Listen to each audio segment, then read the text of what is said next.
All right, it's 7 o'clock. I'll call the February meeting of the Greensburg Board of Zoning Appeals to order. The first order of business, I'm going to insert one new and introduce the newest board member, Janet Alloy. She'll be our newest member. She's taking Jean Johanning's place, just so that everybody's aware of. Janet doesn't have a nameplate yet, so now you all know who she is, the young lady here to my right. And that being done, you've got the minutes, albeit somewhat late from maybe, but you've had a chance to look them over. Are there any additions or corrections to last month's minutes? If not, I'd entertain a motion that they stand approved. Second. Motion's been made and seconded that last month's minutes be approved. All in favor signify by saying aye. Aye. All opposed, same sign. Hearing none, they will stand approved. And we'll move on to our only item on the agenda, and that's Pam Posnot, special exception for conditional use. Dry cleaners proposed in a B1 zone. I take it you're here to speak for her? Yes. My name is Rick Oliver. I'll be the owner as well of the business, along with my fiance, Pamela Posnot.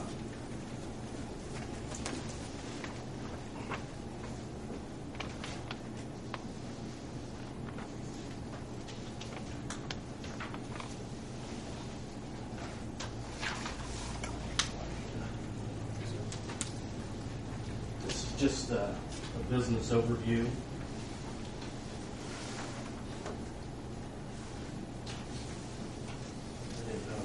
Color copies to bring.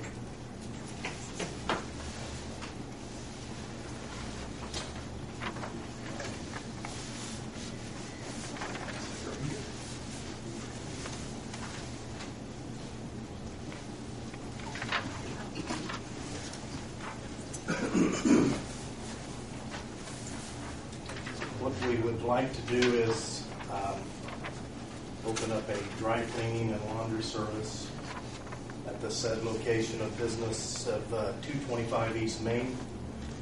The current zoning status is a B1. We request a change from a B1 to a B2. The zoning change request is due to wanting to locate the dry cleaning and laundry service in that location.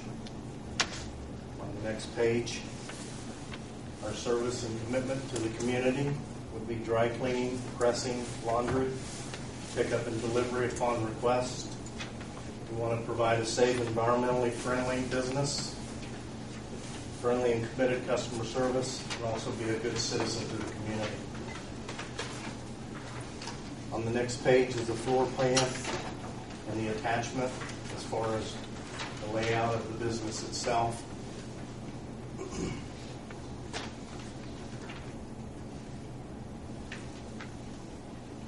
We'll have several presses in the location.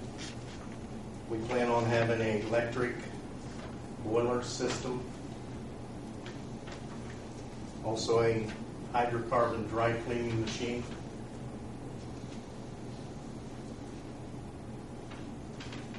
and a washer and dryer as well.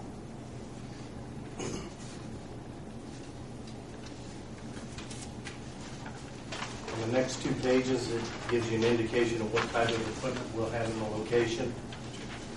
For the dry cleaning, it will be a dry cleaning machine. As I alluded to earlier, it is a hydrocarbon machine. It is not a chlorethylene type machine. We'll have a legger press, topper press, coat finishing, puff iron, spotting board, and a 15-horse electric Fulton boiler.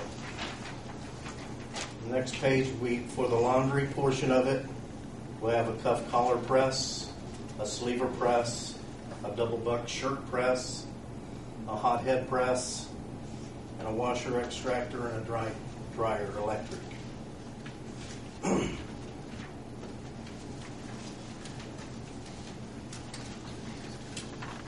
There are also some attachments on the back side which will give you the specification of the boiler.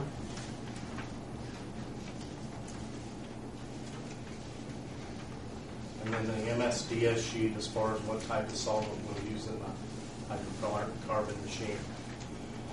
We are looking at a DF 2000 solvent, which is an ExxonMobil product with a flash point of 147.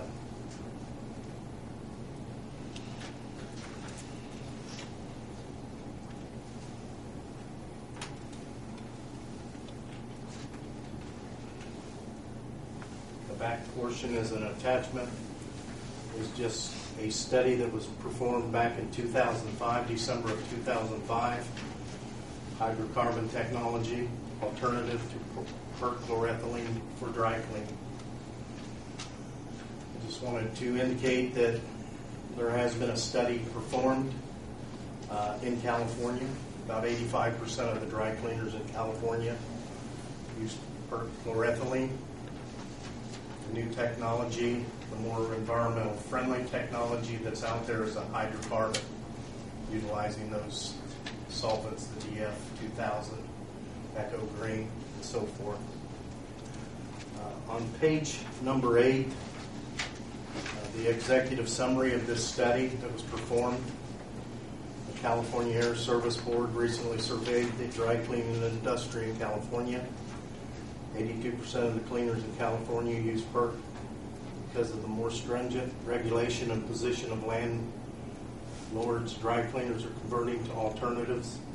A major alternative adopted by cleaners to date, and the alternative most likely to be adopted in the future is hydrocarbon technology. More than 10% of the cleaners in California has already adopted this technology.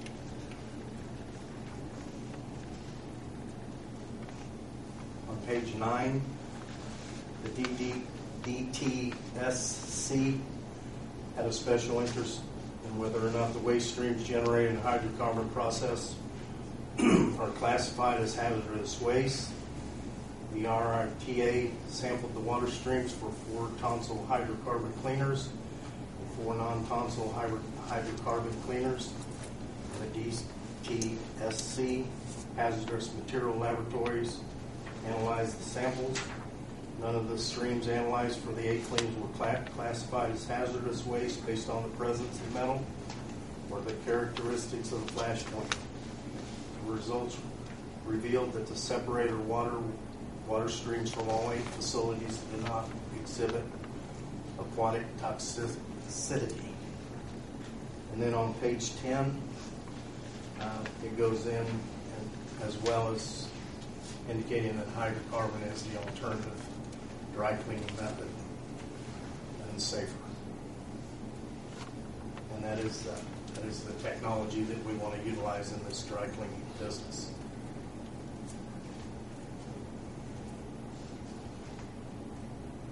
Questions? I'm trying to read and catch up here, as I'm sure some of the rest of them are too. It sounds like you've done your due diligence and homework as far as what type of business you want to operate.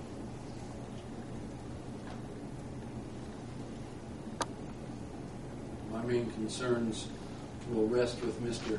Chastain if he's had a chance to review this, being that he's our fire I chief. haven't had an opportunity to see this actual information, but Mr. Oliver did come in and visit with me and gave me the facts as far as the electric boiler that they were using. He gave me the product name, which we looked in the fire code, which it falls under what's known as a Class 3A solvent for whatever. So that's actually, I believe, of the solvents, I believe it's the safest of the solvents. Now, whether it's totally safe or not, it's still a hydrocarbon, which is a petroleum-based product, which, but it's not as severe as the others. Again, some of my concerns that I expressed to him was, of course, the fumes. Of course, he came back with it's going to be an electric boiler, so there's not going to be open flame per se. So, I still have some concerns. I don't get real bad heartburn over this.